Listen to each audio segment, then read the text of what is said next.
Hi Sagittarius, welcome back to the Astrology 33 channel. This is your April 2024 tarot reading. Thank you to those of you who like, viewed, shared, and subscribed to the channel. I appreciate all of that.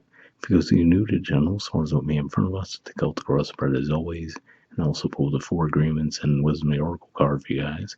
But we're actually going to start the reading off by working over this astrology ice in front of us to get an idea of where your focus should be as far as that goes.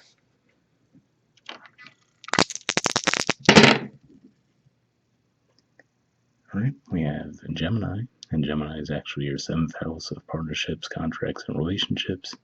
Astrologically speaking, it'll be a little bit quiet there, but you definitely have a focus on that area of life. Alright, we also have Neptune, and Neptune's actually in Pisces, and that's your 4th house of home, roots, and mother. And we have 12, and 12th house energy for you guys is Scorpio, and we'll have a full moon there toward the very end of April, and actually 12th house for you guys points to spirituality, blind spots, and mental health. All right, so with all that out of the way, we'll get started with the main spread.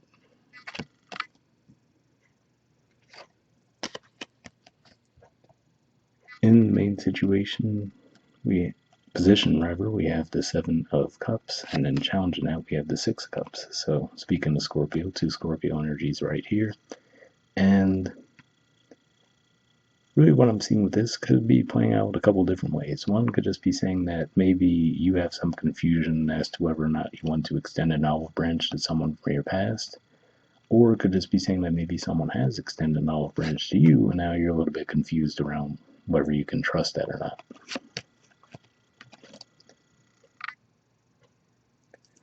Alright, in the foundation position, we have the 7 of Pentacles. So whatever the situation, this looks like something that might have been something you've put a lot of time and energy into, right? So for some of you, maybe if it was a previous employer, for example, or for some of you, maybe just a friendship or a romantic connection you had for a long time, you can just be saying that. So maybe you're looking back on those times and trying to figure out, okay, would I want to revisit that or not? Right, past position, we have the Emperor. So yeah, this could just be saying that in the past, maybe either you or they had a really guarded position around the situation, right? So maybe that was what was causing a bit of the blockage around the connection. So this could definitely be, let's say, given that we see Pentacles there, and this could point to a boss energy within a work environment. This could be work related for some of you, but yeah, regardless of the case, I feel like this is saying that someone was a little bit guarded in the past and had very much a my way to highway mentality. So of course now if they're coming back extending an olive branch, then that could be a little bit confusing, right? Like, well, where did this sudden change come from? In the present position, we have the Hangman. So yeah, for some of you, it looks like you're just trying to contemplate that, right? And figure out like, okay, what's really going on here? What are the pros of accepting versus not accepting, right? Just weighing the pros and cons of the situation and trying to see from a higher vantage point what you can learn from the situation as well. So yeah, it could just be one of those things where it's just saying that you're a little on the fence, like before I do just flat out reject this opportunity, let me really weigh it out and see what I could possibly learn from it, right? And like I said, for some of you, it could be you who's extending the offer too, but if that's the case, you're trying to figure out, okay, what's the best case scenario if I do so versus worst case. All right, in the near future position, we have the 4 of Wands. So this is an Aries energy here and points to the last 10 degrees of Aries. So for some of you, might start to feel this energy toward, let's say, the middle of April. But this is definitely a positive energy, points to growth, expansion, luck. So regardless of what type of situation this is, it looks like it can resolve in a positive manner for you guys. All right. Your influence in the situation, we have the 10 of Swords. So yeah, this could just be saying a couple of different things. For some of you, you might have been the one who did end the situation in the past. Or for some of you, you might have just been convinced that it was over, right? So again, that could be why if it does resurface now, you're a little bit thrown for a loop, like, whoa, wasn't expecting that to happen, right? I mean, we have eclipse season, which is always some intense energy, and then we also have Mercury retrograde that's going to be happening in April in your 5th house, romance, creativity, children. So that would be some things coming back around from the past. All right, in the environment position, we have Temperance. So this is actually the major arcana card for your sign. So it could just be saying that maybe all of these things are taking place to bring you back to yourself, right? To have you feel reconnected with yourself in some way. So, for example, if maybe not having closure around the situation had you feeling a little bit out of sorts, right? It could just be saying that maybe this opportunity is coming back up at a minimum to help give you that at least. All right, in the hopes or fears position, we have the Eight of Wands. So interestingly, I feel like this could be almost a 50-50 split, where some of you have a fear of a lot of communication, a lot of movement around the situation, and for others of you are hoping for that.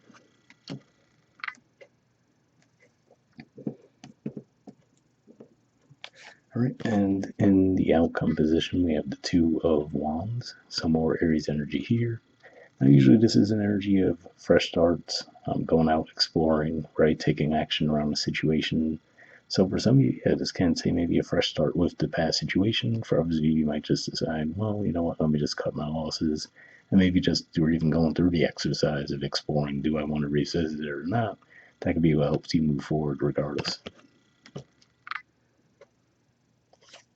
Right. And bottom of the deck, we have the Three of Pentacles. So Capricorn energy here. So, of course, this can be another indicator that this is going to be more of a financial thing for a lot of you.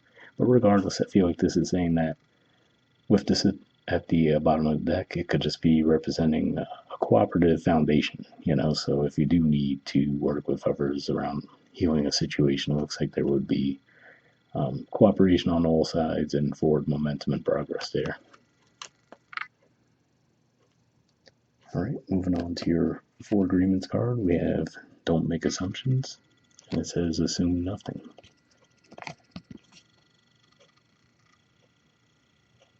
All right, it says in any kind of relationship, we can make the assumption that others know what we think, and we don't have to say what we want. We assume they are going to do what we want because they know us so well. If they don't do what we want, we feel hurt and think, how could you do that? You should know.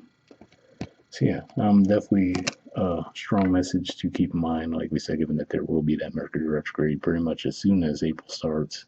Technically, it's already in the shadow period as it is, but yeah, definitely a good reminder for that at the very least. All right, moving on to your Wisdom Oracle card, we have Time for a Nap.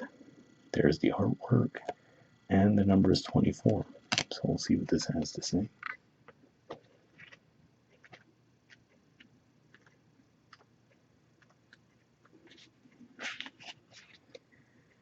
Okay, essential meanings says rest, rejuvenation, and renewal, temporary non-action, allowing dreams to arise. The Oracle's message: this is a time to step away and rest. Let the cares of your world go. Go into a state of non-action and allow yourself to be free of the shackles of your goals, your list, your desires.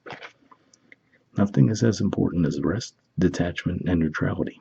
The overly busy mind can block you from inner wisdom if you don't step back, take a seat, and rest. Be willing to let dream surface and ideas flow through you, absent any force or conscious direction, as you observe without engagement now. So definitely an interesting message there, because that sounds like that's more or less the energy a lot of you are going to be in with that hangman. And then it looks like as a result of you doing so, it looks like we could see some room for forward progress with the Aries energies coming up as well. All right, the relationship message says when it comes to matters of the heart, don't make any plans right now. If you're not partnered, it's good to take this time out to get to know yourself. If you're involved with someone, relax and just be with your partner. This is going to be an uneventful moment in time. Don't force anything now. Allow things to flow naturally, and a beautiful renewal will take place all by itself. Patience is the key to your heart's desire right now.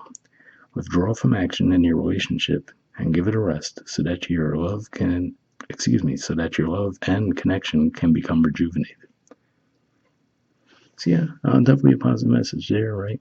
And like we said, with some of the energies we see here, it looks like there will be a time where you're just going to take a step back, right? Just relax, think things through.